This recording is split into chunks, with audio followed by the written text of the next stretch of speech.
যারা পাহাড়ে বসবাস করে তারা প্রতিদিন কতটা প্রতিকূল পরিবেশকে মোকাবেলা করে তারা জীবন যাপন করে আমরা কিন্তু অনেকেই তাদের সম্পর্কে জানি না।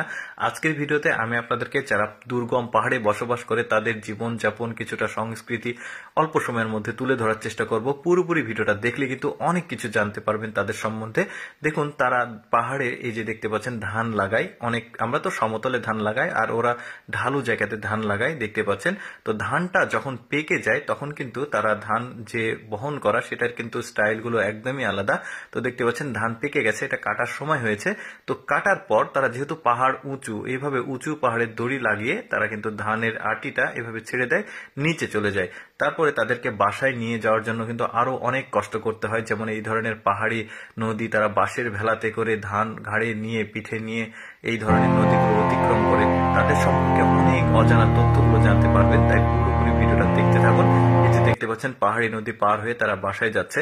আর পাহাড় কিন্তু অনেকটা উঁচু হয়, খাড়া হয়, তাদেরকে অনেক জায়গা থেকে বিভিন্ন কিছু সংগ্রহ করে আনতে হয় জীবন যাপনের জন্য। যেমন এই মহিলাটা তার বাচ্চাকে নিয়ে এই ঘড়িগুলো নিয়ে আসছে। আর এই ছোট বাচ্চাটি কিন্তু ছোটবেলা থেকেই এই জীবন যাপনের যে সংগ্রাম সেটার সাথে সম্পৃক্ত হয়ে গেছে। তারপরে তারা পাহাড়ের উপর থেকে একটু ভারী যে মাল সামানাগুলো থাকে, বস্তাগুলো থাকে, তারা একটা বিশেষ পদ্ধতিতে এইভাবে ড্রেন করে নিচে নামিয়ে দেয়, পিচ্ছিল্লা হয়ে নিচে নেমে যায়। তারপরে দেখুন পাহাড়ে একটা পাড়া, আরেকটা পাহাড়ে আরেকটা পাড়া। তো তারা এক পাড়া থেকে আরেক পাড়াতে পণ্যদ্রব্য নিয়ে যাওয়ার জন্য দেখতে পাচ্ছেন এই ধরনের দড়ি ব্যবহার করে যে বস্তাটা বেঁধে দিয়েছে, আরেক পাড়াতে চলে আসছে। এইভাবে আসলে তারা এই জিনিসগুলো ট্রান্সফার করে। তারপরে দেখতে পাচ্ছেন খড়ি বলুন, আরো ভারী জিনিসপত্র বলুন, তারা কিন্তু এইভাবেই ট্রান্সফার করে। এরপরে আরো কিছু দেখায় আপনাদেরকে। তারা যে বাড়ি ঘর তৈরি করে দেখতে পাচ্ছেন, এটা হচ্ছে ওই তাল গাছের যে পাতা, সেই পাতা দিয়ে ছন দিয়ে তারা বাড়ি ঘর করে। তারপরে তারা কাঠের বাড়িও কিন্তু করে। আর এখানে একটা ব্যাপার বলে রাখি, দেখুন ওরা পারিশ্রমিকের বিনিময়ে কাজ করে না, বরং ধরুন আপনার বাড়িটা আজকে আমি নির্মাণ করে দিলাম একসঙ্গে, তারপরে আপনার বাড়ি যেদিন নির্মাণ করতে হবে আমি গিয়ে আপনার বাড়িটা নির্মাণ করে দিলাম।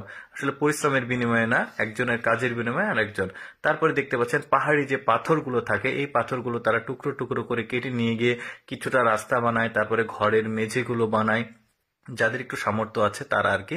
তারপরে তারা পাহাড়ি নদীতে মাছ ধরে, ওদের মাছ ধরার ব্যাপারগুলো একটু আলাদা। জাল দিয়ে দেখতে পাচ্ছেন, এগুলোকে মহাশোল বলে। আমাদের বান্দরবনেও কিন্তু কিছু জায়গাতে এই ধরনের মাছগুলো পাওয়া যায়, দেখতে অনেকটা রুই মাছের মতো, বাট নামটা হচ্ছে মহাশোল, সোনালী কালার হয়।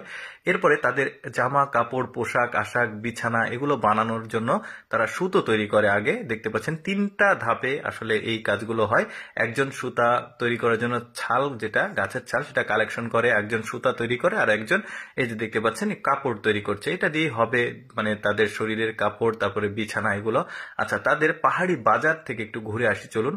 তাদের পাহাড়ি বাজারে যে জিনিসগুলো পাওয়া যায় দেখুন, এইভাবে মাছগুলো মালার মতো করে গেঁথেছে। তারপরে এখানে সবজি আছে, তারপরে লাউ এর এটা একটা ট্রে বানিয়েছে, কলা আছে, এই বোতলে সম্ভবত কোনো একটা প্রকার পোকা আছে, তারা আসলে খায়। তারপরে দেখতে পাচ্ছেন এখানে একটা গাছের ছাল আছে। এই যে দেখতে পাচ্ছেন এটা একটা গাছের ছাল, বিভিন্ন রকম এগুলো রূপচর্চাতে তারা ব্যবহার করে। এটা আবার শুটকি ধরনের এক ধরনের ফল, মানে ড্রাই ফ্রুট। তারপরে যে বিভিন্ন ধরনের পাহাড়ি ফলগুলো রয়েছে আপেলের মতো দেখতে। আচ্ছা, তাদের এক ধরনের পিঠা তৈরি করে যেটা কলা এবং চালের সমন্বয়ে দেখতে পাচ্ছেন। আর ওইটা কলা গাছের যে ছাল দেখতে পাচ্ছেন, ওই কলা গাছের ছাল দিয়ে মানে ওই কলা এবং চাল একসঙ্গে মুঠো করে বলের মতো করে ছাল দিয়ে পেঁচিয়ে পেঁচিয়ে বলের মতো করছে। তারপরে এটা চুলাতে দিয়ে ওরা কিন্তু এটাকে মানে পিঠা বানাবে। আচ্ছা, ওদের আবার বিভিন্ন রকম উৎসব হয়। কিছুটা আমি ওই যে বললাম, আমি একটু শর্টকাটে আপনাদেরকে দেখাচ্ছি। এদের তো ব্যাপারগুলো অনেক বিস্তৃত, একটু শর্টকাটে একটু আইডিয়া দেওয়ার জন্য আমি এই ভিডিওটা তৈরি করছি। দেখুন ওদের এই কিছুটা অনুষ্ঠান হয়। তারপরে ওদের বিয়ে সম্পর্কে একটু দেখাই। দেখুন এই যে এখানে একটা বিয়ের অনুষ্ঠান হচ্ছে, বউকে সে রিং পরাচ্ছে, এখানে এঙ্গেজমেন্ট হচ্ছে। তারপরে বিয়ে হবার পর বাসায় যখন আসে তখন ওই শ্বশুর শাশুড়ি আত্মীয় স্বজনের সামনে সে কিন্তু এই যে এভাবে রান্না করে দেখায় আর কি, ভাত রান্না করছে। মানে প্রথম দিন যেটা আসার পর বাড়িতে এসেই তারা এইভাবে রান্নার কাজগুলো আসলে দেখায় শ্বশুর শাশুড়ি বা আত্মীয় স্বজনের সামনে। একটু অন্যরকম ব্যাপার। দর্শক, আমি সবসময় চেষ্টা করি আপনাদের সামনে এক্সেপশনাল ব্যতিক্রম ভিডিওগুলো উপস্থাপন করতে, যেগুলো দেখার সুযোগ মানুষের খুবই কম হয়। এইরকম এক্সেপশনাল ভিডিও প্রতিদিন দেখতে আমাদের পেজটি ফলো রাখতে পারেন। আজকের ভিডিওটি কেমন লাগলো কমেন্ট করে জানাবেন।